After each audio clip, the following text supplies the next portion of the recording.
Every gardener has seen it. Two plants, same care, but very different results. One grows fast and strong, the other struggles for no clear reason. We usually blame the soil, the weather, or bad luck. But what if the difference is not visible? What if it happens below the soil, before leaves even change color? There is a simple mixture that gardeners around the world have used for generations. Not sold in stores, not written on fertilizer labels, just a living solution that wakes up the soil. In today's video, I want to walk you through what happens when this solution is used just once. We will follow the growth, we will look at the numbers, and we will see why timing matters more than quantity. By the end, you can decide for yourself if this belongs in your garden. 2 cucumber plants were planted side by side.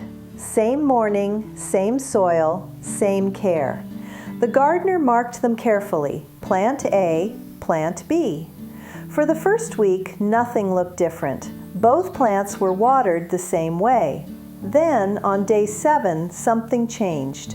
Plant B received one single watering, just 1 quart, a homemade yeast and sugar solution. Plant A received plain water. By day 12, the difference was impossible to ignore. Plant A was 8 inches tall, leaves pale, edges curling. Plant B had already passed a foot in height, leaves dark green, glossy, alive. By day 20, flowers appeared on plant B. Plant A was still struggling. By day 28, the gardener had to add a second stake. Plant B was over 40 inches tall, thick stems, heavy blooms. At harvest, the scale told the truth. Plant A produced 3 cucumbers, less than 1 pound total. Plant B produced 9 cucumbers, over 3 pounds. Same seeds, same care, one difference, yeast. What happened in that garden did not come out of nowhere. This idea is older than bottled fertilizer. Long before garden stores existed, farmers had to work with what they had, and what they had was biology. In Korea, natural farmers learned to ferment plants. They gathered wild greens, they added sugar, then they waited. The jars began to bubble. The smell changed. The liquid came alive. That liquid was not poured for nutrients alone. It was poured to wake the soil.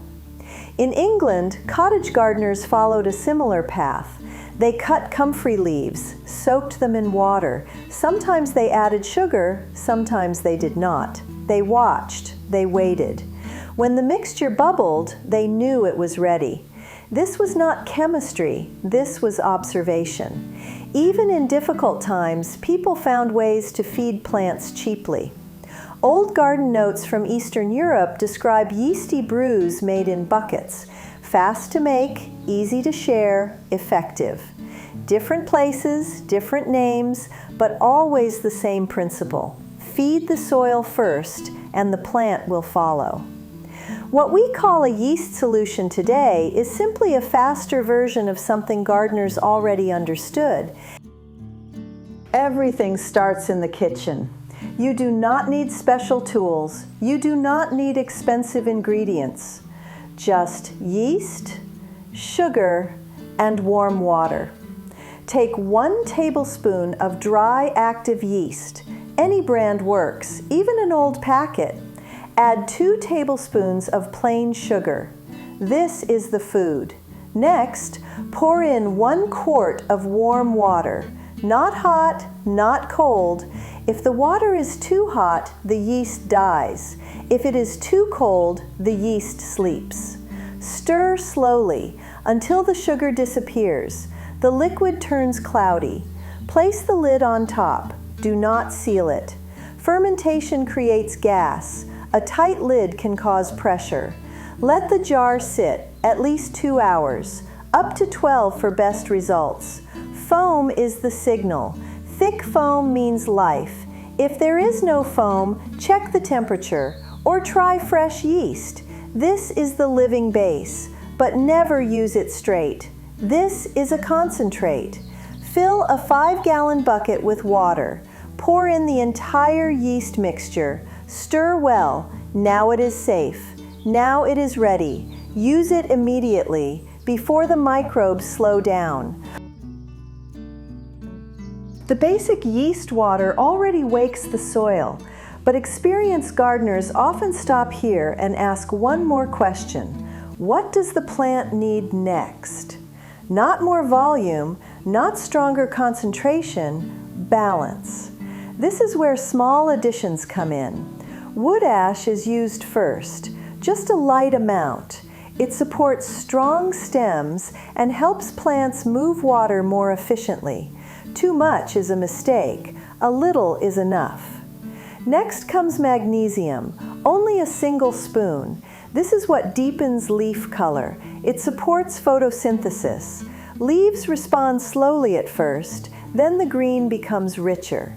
Calcium comes last, finely crushed. It works quietly, strengthening cell walls over time.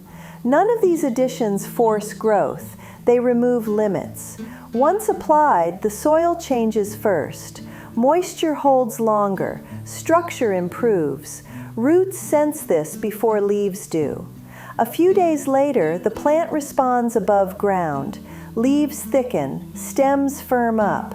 Growth becomes steady, not rushed.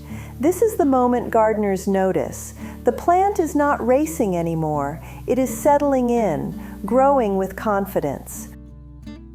At first, nothing seems to happen. The plant does not jump overnight. The soil looks quiet. But this is the waiting stage, because the first response is invisible. Yeast is alive. Once it reaches the soil, it begins to interact, not with the leaves, not with the stem, with the underground world. Roots are the first to notice.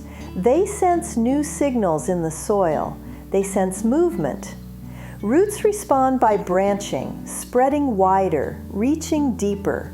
This is not fast growth. This is foundation building.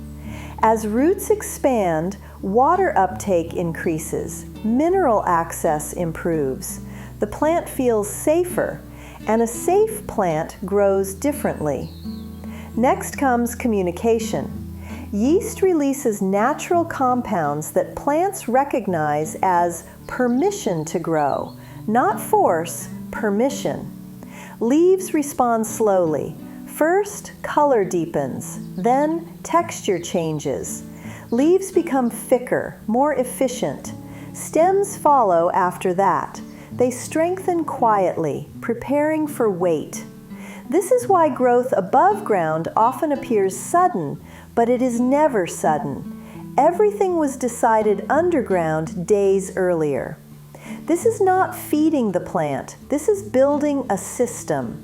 Soil supports roots. Roots support leaves, and leaves return energy back to the soil. That loop is what changes everything. At some point, a question always comes up. If this works so well, why can't I buy it? Why is it not lined up on shelves next to every other fertilizer? The reason is not a secret. It is biology. Yeast is alive, and living things do not pause. Once yeast wakes up, it keeps working. It keeps fermenting. Fermentation creates gas. Gas creates pressure. Inside a sealed bottle, that pressure has nowhere to go. Caps swell. Liquid leaks. Containers fail. No company can ship that safely, so commercial products choose a different path. They sell stability, dead minerals, dry salts, shelf-safe formulas. They sit quietly for years.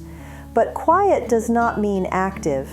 These products feed plants directly, but they do not wake the soil. They do not build life underground. Living solutions do, and living solutions must be fresh, mixed by hand, used quickly. This does not scale well for factories, but it works perfectly for gardeners.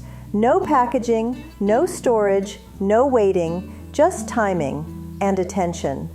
That is why you will never see this in a bottle. Not because it doesn't work, but because it never stops working. This is the part that matters most, not the promise, the reality. Most gardens do not explode overnight, and that is a good thing. In real conditions, the increase is steady, often around 20%, sometimes a bit more. That does not sound dramatic, but over a full season, it changes everything. One extra cucumber, a heavier tomato cluster, stronger vines that keep producing. The key is restraint. This is not water you use every day, and it is not meant to replace care. More does not mean faster, and faster does not mean better. Too much can stress roots. Too often can disturb balance. The safe rhythm is slow, once every 7 to 14 days, sometimes even less. Always start with one plant. Watch it for a week. If leaves fade or curl, the soil is already rich. That is information. Different soils react differently. Poor soil responds quickly. Healthy soil responds quietly. Both reactions are correct. This is not magic water. It is a signal. Used at the right moment, it supports growth. Used carelessly, it does nothing. That is why observation matters more than recipes. So in the end, this is not about yeast. It is about attention. Paying attention to soil, to timing, to balance. One simple watering showed what happens when we work with biology, not against it. Some gardens will respond fast, others more quietly. Both are correct. This is not a shortcut, it is a relationship. If you decide to try it, start small, observe, learn from your own garden. And if you don't, that's fine too, because the real lesson is not the recipe, it's knowing what your plants are asking for. Thank you for spending this time in the garden with me. This is VTA Garden Tips. I'll see you in the next one.